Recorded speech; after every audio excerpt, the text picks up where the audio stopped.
इस बीच पीएम मोदी का एक बयान आया है। पीएम मोदी ने युवाओं को संदेश में एक बार फिर से महिलाओं को लेकर बात की और कहा कि अच्छा होगा कि देश की बेटियां और बढ़ चढ़कर आगे आएं, देश के विकास में अपनी भागीदारी निभाएं। कई स्टूडेंट्स उनको उनकी उपलब्धियों के लिए मेडल्स भी मिले हैं। मैं आप सभी को इसके लिए बहुत बहुत बधाई देता हूं।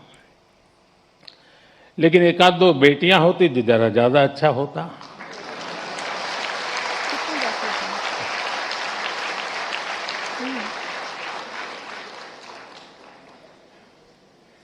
सॉरी, एक दो क्यों, ज्यादा होनी चाहिए थे। अब ये जो महिलाओं को लेकर उन्होंने बात कही और परिसीमन पर अलग से एक एक्सरसाइज चल रही है। परिसीमन पर तमिलनाडु में भी सियासत गरमाई हुई है। अब से थोड़ी देर के बाद यानी कि दोपहर 3 बजे ही चेन्नई में सीएम विजय ने स्टेट के सभी सांसदों को बुलाया है। परिसीमन को लेकर तमिलनाडु से बड़ा मैसेज देने की कोशिश भी की जा रही है। डीएमके को भी बुलाया गया है। डीएमके ने परिसीमन पर तमिलनाडु के मुख्यमंत्री विजय का समर्थन करने के लिए शर्त रखी है। राज्य की मुख्य विपक्षी पार्टी डीएमके ने कहा है कि वे परिसीमन पर होने वाली बैठक में तभी शामिल होंगे जब तमिलनाडु के मुख्यमंत्री पहले कावेरी नदी के पानी के बंटवारे और मेकेदातु प्रोजेक्ट पर ऑल पार्टी मीटिंग बुलाएंगे। एक तरफ परिसीमन पर आज चेन्नई में बड़ी बैठक होने जा रही है, तो वहीं दूसरी तरफ केंद्रीय गृह मंत्री अमित शाह भी तमिलनाडु पहुंच रहे हैं। आज वो तमिलनाडु के तिरुवन्नमलाई जिले में रहेंगे। माना जा रहा है कि अमित शाह परिसीमन बिल पर डीएमके को साथ लाने की कोशिश करेंगे। ऐसे में उम्मीद है कि कुछ ही घंटों में तस्वीर और साफ होगी। तमिलनाडु के लीडर परिसीमन पर क्या रुख अपनाते हैं, ये भी जल्द स्पष्ट हो जाएगा। इस पर हम चर्चा कर लेते हैं। परिसीमन को लेकर डीएमके का क्या स्टैंड है, इस पर तो हम पहले भी चर्चा कर चुके हैं हर्षवर्धन जी, और एक अखबार की रिपोर्ट के हवाले से भी ये चर्चा हुई है कि उनका स्टैंड क्या है।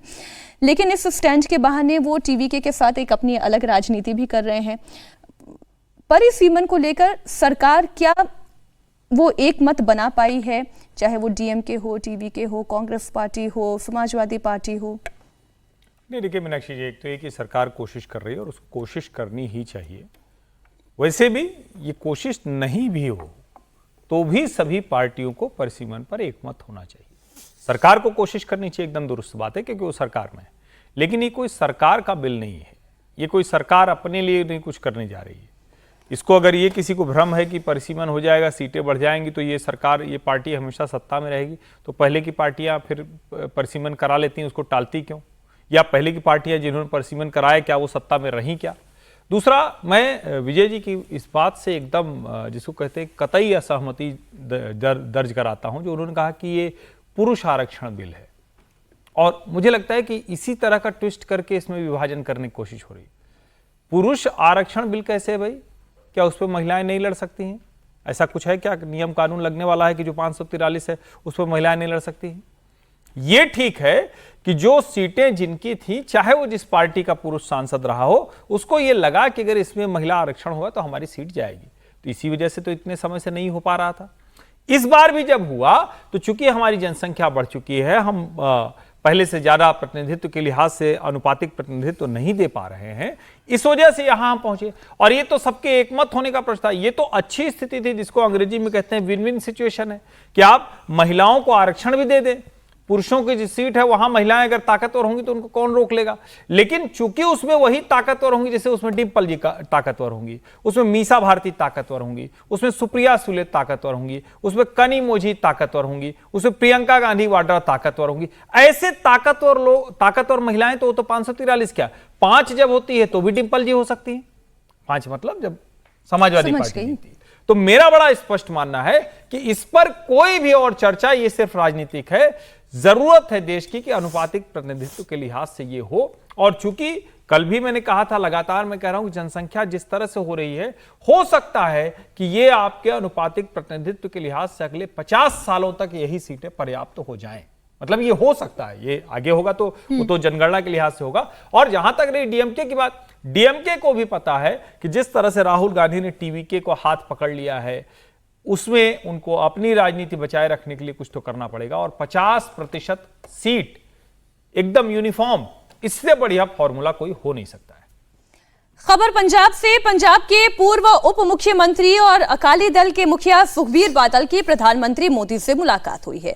ऐसे में अटकलें तेज हो गई हैं कि क्या अकाली और बीजेपी फिर से साथ आने वाले हैं। इस वक्त केंद्र सरकार को परिसीमन बिल पर साथियों की जरूरत है और लोकसभा में अकाली दल से सिर्फ एक सांसद है। सरकार के लिए एक एक सांसद का सपोर्ट भी कीमती है। मोदी से मिलने के बाद सुखबीर बादल ने कहा कि उन्होंने प्रधानमंत्री से पंजाब में लॉ एंड ऑर्डर की खराब सिचुएशन पर बात की, लेकिन मामला इतना सीधा नहीं है।